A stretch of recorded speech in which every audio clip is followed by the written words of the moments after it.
Muito bem, meus irmãos, boa tarde a todos. Nós recebemos cada um de vocês com a graça de Cristo, nosso Senhor. Vamos dar início aqui à nossa devocional desse dia de preparação para o dia do Senhor,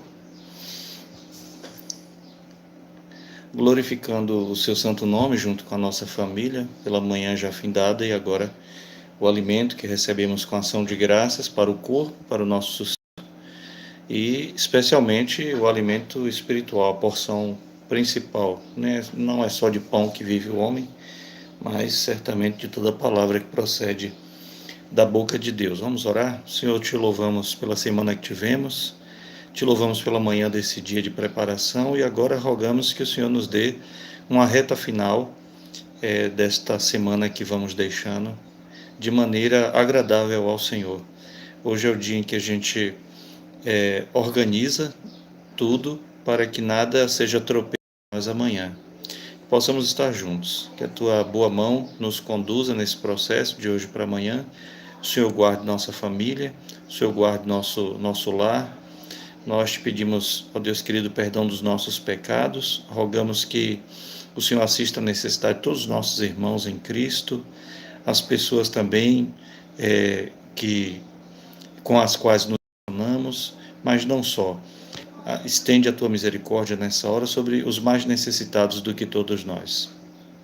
Atende, ó Deus, a necessidade de cada criança abandonada, a necessidade de idosos espalhados, ó Deus. Te pedimos por todos aqueles que sofrem a falta do pão nessa hora. Que o Senhor, ó Deus, se lembre da sua misericórdia e agracie a cada um. Nós te pedimos que o Senhor nos dê uma tarde de paz, uma noite de paz em tua presença, e que amanhã, cedinho da manhã, possamos acordar, possamos te adorar no culto individual e possamos então seguirmos para os locais de cultos que temos, onde nos juntamos com outros irmãos em Cristo para a tua adoração. Alcança nessa hora, com graça salvadora, os nossos familiares. Toma cada lar aqui representado em tuas mãos. No nome de teu Filho pedimos. Amém. Muito bem, a gente começou ontem o assunto sobre o decreto de Deus, né? Pergunta 7, o que são os decretos de Deus ou o que é o decreto de Deus? Os decretos de Deus são o seu eterno propósito, segundo o conselho de sua vontade, pelo qual, para a sua própria glória, ele predestinou tudo o que acontece. Essa resposta é bastante significativa, nós temos aqui vários textos bíblicos que podem falar por isso aqui, mas normalmente a gente dá saltos no conhecimento que devemos ter, cuidadoso da doutrina do decreto de Deus, e queremos saber logo sobre nossa vida, queremos logo antecipar o assunto de livre-arbítrio. Vejam só, é bem compreensivo isso, tá? Quando eu nasci, quando todos nós nascemos, já nascemos tendo crenças religiosas baseadas no semi-pelagianismo que foi espalhado ao longo do Ocidente. E quase todas as igrejas foram vitimadas. No nosso tempo presente, são bem poucas igrejas, mas poucas mesmo, tá? Já que são muitas milhares, são bem poucas percentualmente as igrejas e os ministros do Evangelho que já têm uma mentalidade mais bíblica sobre o que pensar acerca disso. Esse decreto sobre os seres morais, ele vai ser tratado aqui nas próximas perguntas, tá bom? Então não precisa a gente ter muita pressa com isso, mas o fato é que todas as pessoas já nascem acreditando no que tem livre-arbítrio. Isso faz parte da nossa rebelião contra Deus, porque não queremos nos sujeitar a nada nem a ninguém. Não, mas o que é isso, pastor? Eu sou um servo de Deus, sou uma serva de Deus e tal. Mas na prática, nem sempre a gente anda coerentemente com essa afirmação, tá certo? Por exemplo, a maioria das pessoas que passaram aqui por esse vídeo tem a compreensão, porque foram assim ensinadas, de que a salvação da sua própria vida dependeu de si mesmo, quando é um ato soberano. Somos mortos, nascemos mortos, espiritualmente. Morto não é inanimado, né? Vocês sabem que morto não tem vontade própria. Você pode fazer cócegas em toda parte do corpo dele e ele não vai esboçar a reação. Tá bom? Escravos do pecado, também nascemos escravos do pecado. Escravo é aquele que não tem vontade própria, está subserviente ao seu senhor. Se é escravo do pecado, subserviente ao pecado, né? Nos tornando assim servos de Satanás e filhos da ira de Deus.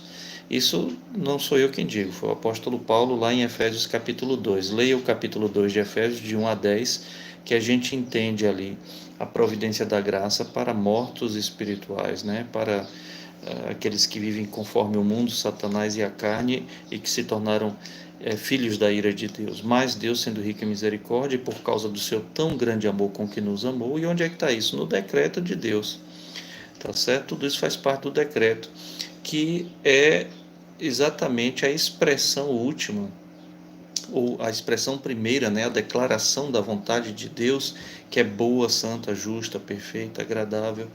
A vontade essa que nasce, ou que melhor, vontade essa que toma expressão no decreto como a formulação do propósito de Deus para tudo que há de acontecer, tá certo? Então ele predestinou tudo o que acontece.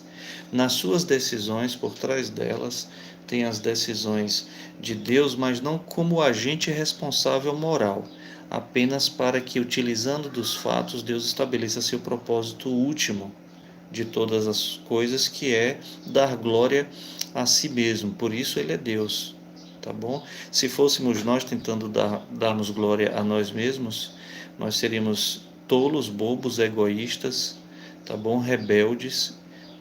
Foi o que Eva pensou diante lá da propaganda ideológica da serpente, né? A ideologia da serpente era se opor justamente a Deus e no reino de Deus estabelecer o seu reino parasita. E qual foi a propaganda? Não, Deus disse que não era bom, mas tu mesmo pode sentir o cheiro dessa fruta, tá vendo como é cheirosa?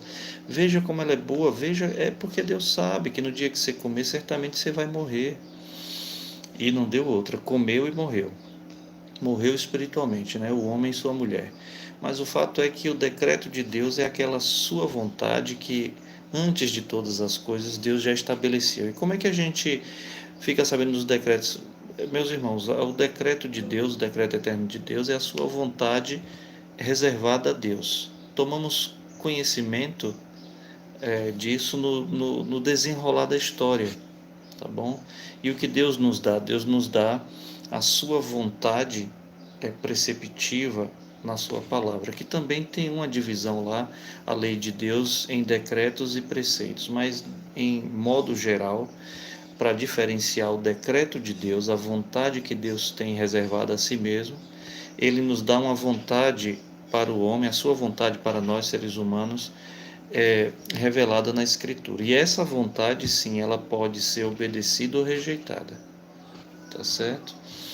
De modo que aí entra, ou entrará então, a ideia de pensarmos sobre o livre-arbítrio. Adão, quando criado, e Eva, eles exerceram livre-arbítrio antes do pecado, tá certo?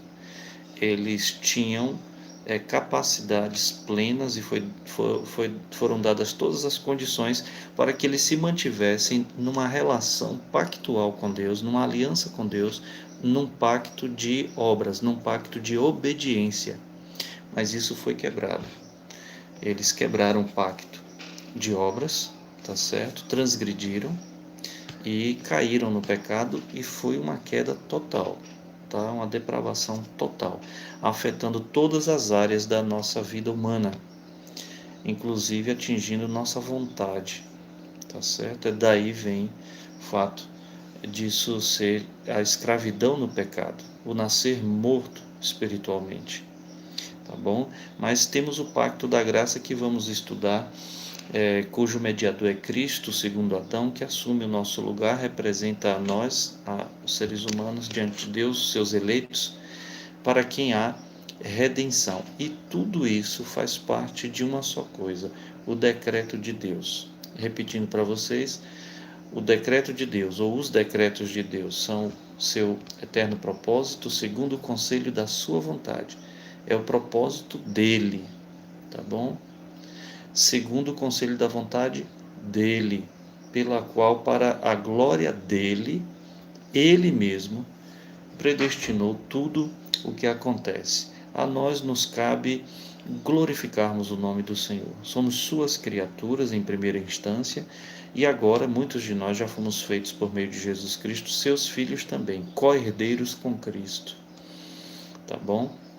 Por meio dessa adoção. Nem todos são filhos de Deus, mas todos somos criaturas de Deus, somos sua imagem e semelhança, a Ele devemos toda a glória, que foi isso que lhe foi negado diante da tentação lá de Eva junto à serpente. Que Deus seja glorificado e nos dá, pela clareza da Escritura e pela iluminação do Espírito Santo, nos dê, então, a compreensão destas coisas, porque compreendê-las e aceitá-las já será a forma de expressarmos a fé que vem antes de tudo em nosso coração e não vem de nós, é dada pelo Espírito Santo de Deus.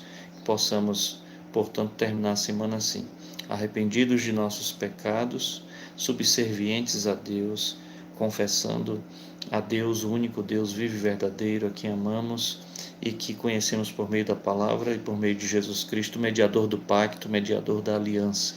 Possamos nos firmar nas suas verdades eternas, inclusive no fato de que Deus, ele já predestinou tudo o que acontece. Deixa eu só ler aqui, por exemplo, para vocês, para a gente terminar, em Atos, capítulo 13.